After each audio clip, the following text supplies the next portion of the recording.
If you're anything like me about 8 months ago now, you probably have just found a Ford Focus SVT for sale, and you're like, wow, I've never heard of one of those. Don't worry, I didn't either before I bought mine. Let's see here. Yeah, they're pretty good cars. If you're looking at one for like a daily driver, first car, kind of like a little fun knock around car, honestly, they're really good. If you're looking at like a little track beater, a little shit box, something like that, honestly, a really good car. I'll just quickly walk you through mine. So this is my, here, let me get back a little bit. This is my 2003 Ford Focus SVT two-door. It is a pitch black Euro package with a red interior, which makes this one like the least rare of the rare, per se. I'll quickly just walk you through some of the best parts in the car. One is just the motor. End of the day, the motor, it's just good. The Cosworth built the entire top end for this car. The Ford tuned it for 91 octane. They forged the connecting rods on the motor and increased the compression by 1, I believe, if not a little bit more. So it's not a terribly fast car, but it makes 170 stock horsepower and 140 foot-pounds of torque. And you can gain a lot. Not really gain horsepower and torque. You'll probably gain about 10 horsepower and about 12 foot-pounds of torque from tuning it, but you'll gain usable torque. It won't become a torque curve, it'll just become a torque line. Honestly, they're really good engines. The 4-2-1 factory race header with a race cat in there as well. It had a tripped flow IMRC system on the car, which would basically, it had one set of intake runners on the bottom, which would run through the bottom, and they were slightly more closed off, which would allow more torque on the bottom end. And then there was a second set, which think you can see the boots. One sec. I think you can see the boots right there a little bit, right under the fuel injectors. Those ones are the secondary ones, which open on the top once you get up to the higher RPMs. So it makes the entire power band very linear and very responsive. The brakes, the stock brakes on this car are massive. They're huge. I believe it's I think it's a 13.2-inch brake rotor and a humongous single piston brake caliper on each side and calipers on the rear as well on this car, where all the other Ford Focus models at the time only had a drum on the rear, which made this one very nice for braking. I've gotten it to a point where I can almost lift the rear tires off the ground when I'm tracking this one, and it brakes on a dime. It is a phenomenal car for braking. The steering is also something that is absolutely elegant on this car. The factory steering on this car was the same steering rack out of a Ford GT40, which makes the feel absolutely amazing on this car. It is such a phenomenal feeling. It's such a phenomenal feeling steering. Like, if you have it loaded going through a corner, on the one side that is completely loaded, you can hit a coin and tell if it's heads or tails. It's phenomenal. It's such a beautiful feeling. The inside of the car, I have a aftermarket NRG seat with Sparco brackets, because Sparco brackets are just better. It is a modified stock seat bracket out of a junkyard Ford Focus I bought for $10, because seat mounting is expensive. So, factory gauge cluster, can't really see it too well with it, so just do this. Factory gauge cluster is a fancy Hot Boy SVT one, and it has, way over here, a factory oil pressure and oil temperature gauge. And both are extremely accurate, which is so nice. They're actually amazing on track. This car can push itself so hard where if you're running in very hot temperatures and you run at extremely high RPM very constantly, you will actually have problems with overheating your oil if you're on a stock engine. So that is one thing to look out for. Yeah, and SVT cluster just looks nice. The package on my car, which I mentioned previously, was the red interior. Not too much is red left anymore since this is my race car. I've completely stripped the rear interior. That's just my 2 fender liners right there, and that is a FS Works rear strut bar. Those things are amazing, by the way. You can tell the exact moment that you lift the car, lift one of the rear wheels off the ground, and you can feel the exact moment it goes back down, too. So the factory SVT wheels, you had you had 3 options. You had these 5-spoke wheels, which I have on the back of my car. I like these ones the most, personally. You had a set of 16-spoke wheels, which is what I have on the front of the car. This is what the car came with. I bought the 5 spokes that are on the rear off of a friend. And they also came with a set that I don't have. They came with a 6-spoke wheel, which are extremely rare to come across. I don't think I've ever seen one in person. That is a lot of the really nice parts about the car. It's just the braking, the overall engine. It's a very strong car in stock form. When you begin to modify it, it's not like your comparable Honda where you can get a whole lot more out of the Honda for a comparable amount of money. The header on this one is a Fortitude 1 factory race header, like I previously mentioned. You can see it wrap up and back there. So that makes that header basically as good as it's going to get factory. So the only thing you're able to do really is a catback, which is what I have. I have a MagnaFlow catback system on the car. Not the best look, but it's what I got because one of my lights are out in the garage, so not doing too well. Yeah, there's a lot of little, like, really nice things that come with it. Like, you have the little SVT door sills and whatnot.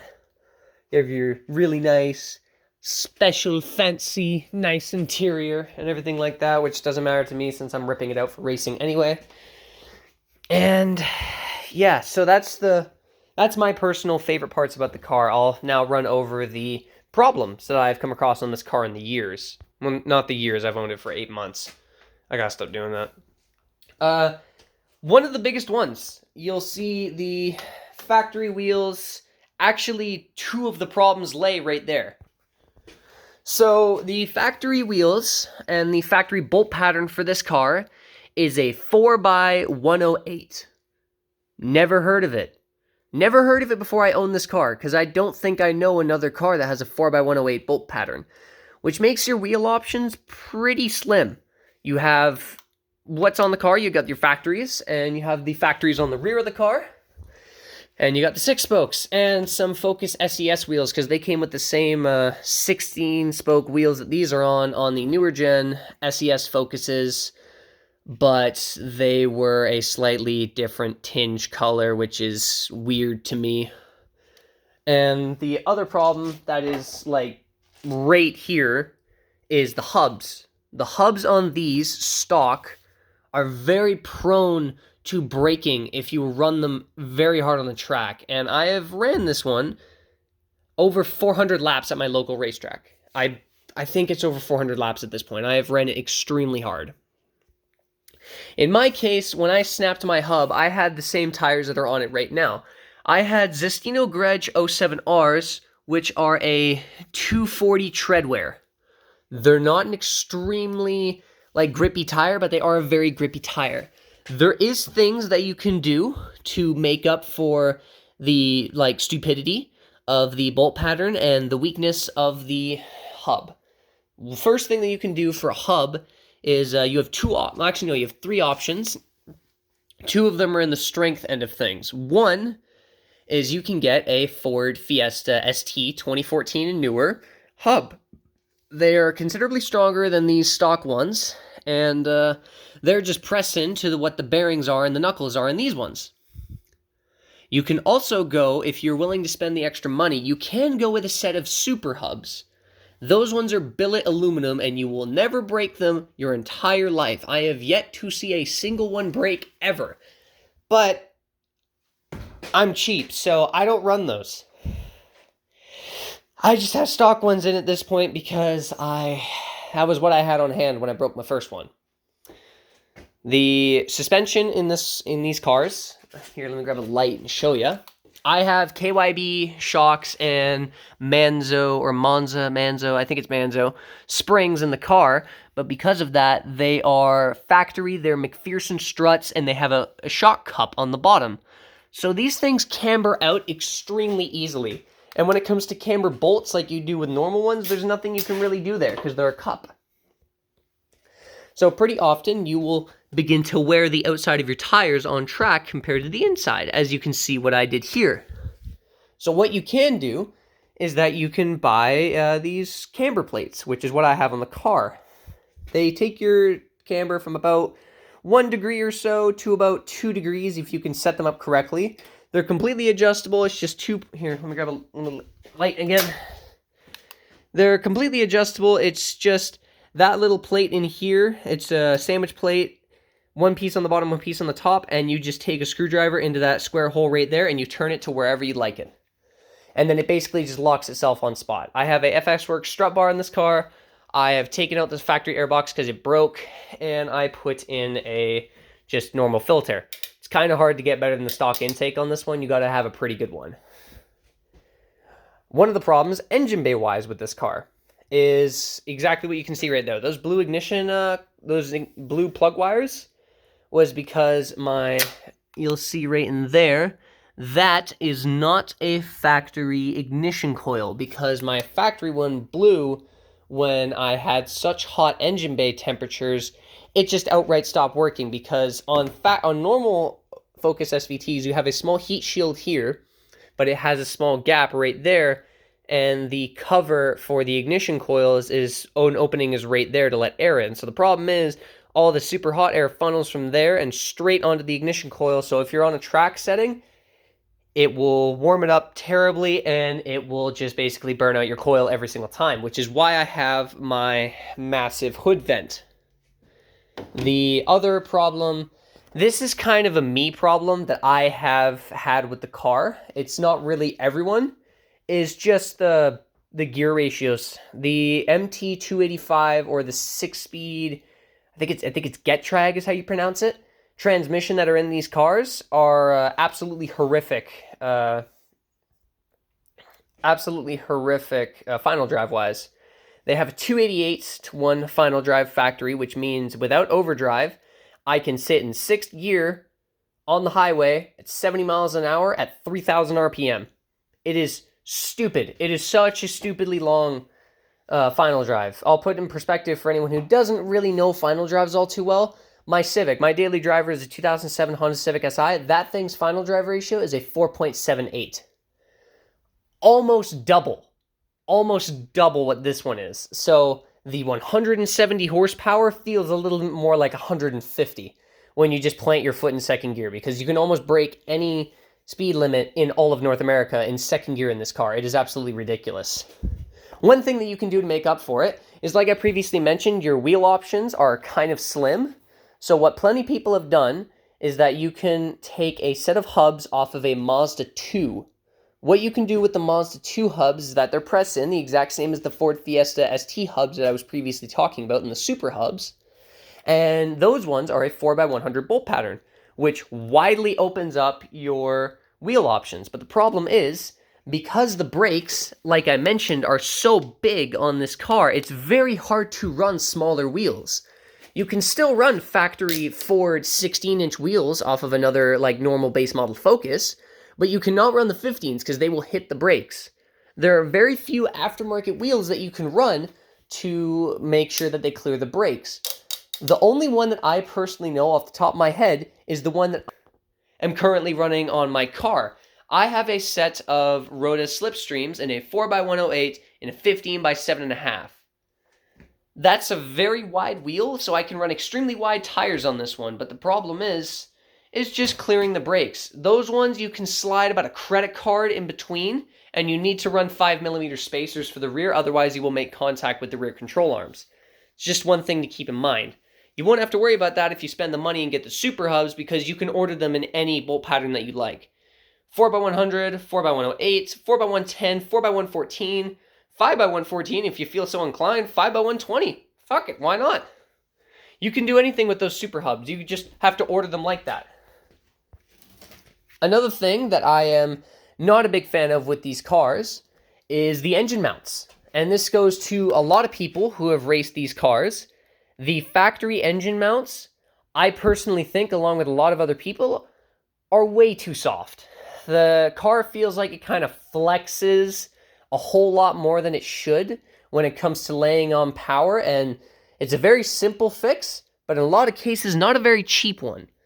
FS Works does offer for the rearmost, let's see here, for the rearmost motor mount sitting right there, FS Works does offer a press-in bushing for, I believe it's $10 US for that rear bushing, but the front two, that side, and the one that is sitting right under my air filter, you're kind of SOL on those ones, and you need to order a full motor mount.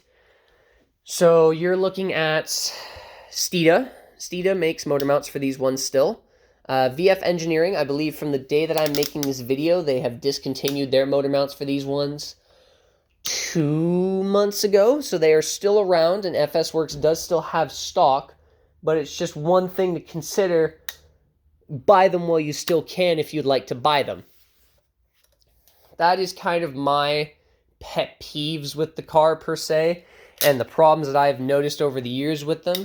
You'll also have sometimes weird problems of skyrocketing coolant numbers or oil temperature numbers. Pretty often is a stuck thermostat because this car does have a factory oil cooler. I'm not really able to show it because it's kind of pressed down there, but the factory oil filter has a sandwich plate that runs coolant through it, which is meant to be the oil cooler, which, if I'm going to be honest, doesn't do too much. I'm installing a aftermarket 10-row oil cooler this winter, which is now winter. If you're looking to race these cars, the biggest thing that you would need to address before you get on track is the camber, like I was talking about. These camber plates, you can get them off Rock Auto. AC Delco makes them, and I believe they're $64 Canadian aside, which I would highly recommend buying. They're absolutely phenomenal. I bought these ones off Steeda. If I'm going to be honest, I wouldn't recommend it because it's $250 for the exact same thing. I didn't know they made them on Rock Auto at the time. And, well, another problem with the car is just, if you go to race it, replacement parts. There's, from SVT to, from normal Focus to SVT, there are not very many swappable parts. Body panels are mostly the same. This was a $60 hood from Pick and Pull. The bumpers are different. Mine was cracked, so I drilled the speed holes because I'm extra hot boy. And the side skirt's completely separate. They're way the fuck too much money. Don't break them, because if you do break them, you're out like $800 if you want more. I'm not even kidding. That's used, by the way. And yeah, that's the thing that needs to be addressed. The stock seats, the leather Recaros are much better, but the leather Recaros are very rare. The stock seats don't hold you amazingly compared to a normal bucket seat. This piece down here, since it doesn't have very much bolstering, my ass just kind of tried to fly out every single time I took a corner. So I would recommend getting a bucket seat. That's personally just what I did. If you're looking for it for just a daily, honestly, you can kind of disregard the top mount thing that I was talking about and the hub thing that I was talking about, since it only happens under extremely hard forces, like if you're running the shit out of it in a corner or something like that. But the things that you need to worry about when it comes to daily driving is the gear ratios. It's kind of hard to start it off when it comes to driving since it has such long gear ratios. And the car runs on 91 octane. It is a required 91 plus. So it kind of sucks there when it comes to daily driving. But still, it's not too bad. It's pretty good on gas. I'd say it's comparable to my Civic Si, if not slightly better. To get parts for these cars is, it's kind of 50-50.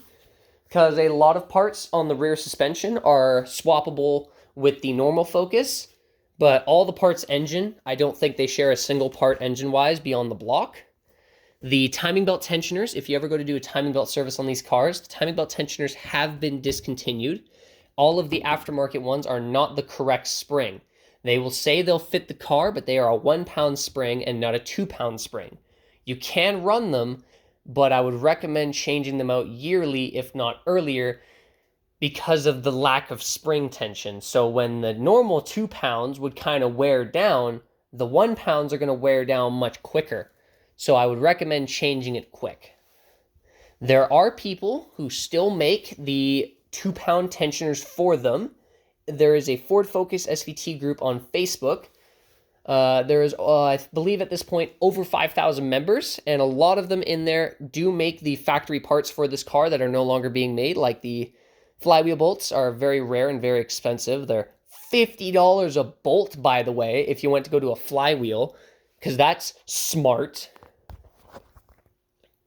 And a bunch of other things for this car are not really made anymore. A lot of it being the engine bay plastics, because there's a plastic cover here, a heat shield there, a plastic cover there, and then there was another small plastic cover hooked onto the side of the airbox. But all of that was either missing or broken when I bought my car. Another thing with these cars, very common mods per se. You can't really see it all too well, but down at the engine bay in the car, the crank pulley on these ones are very heavy. They're, I believe, a 4.7 pound stock crank pulley. FS Works, Massive Speed Systems, and I believe a couple other companies do make underdrive pulleys for them, which takes them from a 4.7 pound to, I believe it was a 3 to 4 ounce crank pulley, which some people have said it increases their MPG by about 4 miles per gallon, which is for I think it's about $150 for them. A phenomenal jump. It's absolutely phenomenal. And it also makes the car feel a lot more lively and a lot more throttle responsive. A couple more common mods for these ones is a tune. To tune these ones, these things are kind of finicky. They're kind of bitches. That's the easiest way to put it. The SVT, you will be looking at tuning on a SVT X3. The X4s do not work anymore, and the SCT live wires, which are not terribly common at all, those ones will still work, but only if they have a tune already uploaded on them specific for this car. You cannot do like dyno OBD tuning on these cars with a live wire. You can only use the X3. Pretty common guys to tune these cars is Tom at Focus Power. He can do remote tuning if you're willing to work with him. He is someone who has been in the Focus scene now, I believe, since they came out. He's a phenomenal guy to deal with and a really good thing. Another common mod for the car, very expensive, but a flywheel and clutch combo. Flywheel on these cars, factory, weighed 27.5 pounds, and they were a dual mass flywheel, which made this super peppy, super rev happy motor rev like a slug. Like, it just doesn't want to rev. You can put your foot to the floor and take it off in about a second and a half, and you'll see maybe 2.5, 3,000 RPM from idle. It's not a very rev happy motor in stock form, but also makes it pretty hard to stall out because of how long the gears are. What I would recommend is you can get a Fidanza flywheel, but the problem is the clutches to fit the Fidanza flywheels are pretty rare now. The Clutch Masters makes a clutch for them and a matching flywheel. It's pretty expensive, but I would say it's worth the money. I bought mine personally from the guys on my shirt, Motorsports Supplies Inc. Colin is a phenomenal guy to deal with, and it's the person who got my clutch kit from from a Clutch Masters. Spec also makes flywheels for these ones as well, and they also make clutch kits. But just bear in mind, any clutch kit that you buy, you will have to run their clutch because they're finicky that way, and they want you to run your clutch, because why the fuck not? Fidanza, I believe, is the only one that doesn't, but if you run a stock clutch on a Fidanza flywheel, you will have a lot of clutch chatter. It's just one thing to keep in mind. That's a very common mod for these cars as well. The tune, also pretty common since they are kind of bottlenecked cars from the factory. Otherwise, most people tend to leave them stock. There's not too much you can do with these motors because they're already running 91 octane. They already got the trick flow header. They already have the IMRC system. They're a very well set up car from factory, so long as you keep in mind the strut tower Strut plates, like I was talking about previously, that's one thing that you will need if you're racing the car. It's not even like just a, oh yeah, it's kind of a nice thing to run. No, it's literally a requirement unless you want to cup your tires terribly. So they'll have drag radials on the outside and actual tread on the inside. Not fun. Not very fun at all. These cars are pretty cheap to pick up, and I like it that way because they are really nice cars to have. Overall, I would say if you're looking for just a knock around, beat around, cheap car to just either rip at a track day on occasion or just have like a really nice, fun first car when the Hondas are kind of expensive, where it's like the 6th generation 90s Honda Civics now are hitting like $5,000 and higher, and you find one of these for like, I don't know, $1,500, I would highly say go at it. I honestly, I am building this car currently to race in Canadian Time Attack Series, local to me, and I highly recommend this car to anyone else who is willing to buy a Ford Focus. There's kind of a stigma behind the car because they were kind of shit factory. I honestly really like these cars. If you're looking to build something extremely high for racing, like you want to go really high end, like say Unlimited Class Time Attack, or you want to race like WCMA Super Touring ST3, I would say maybe not buy this. Or if you do, like turbo the shit out of it. This is the only fucking way you're going to make horsepower out of it. But yeah, it's a very nice little beat around car. They feel amazing. They race amazing. They're just a really nice car in general. That's my thoughts on a Ford Focus SVT and personally what I think of one after owning and racing one for over a year.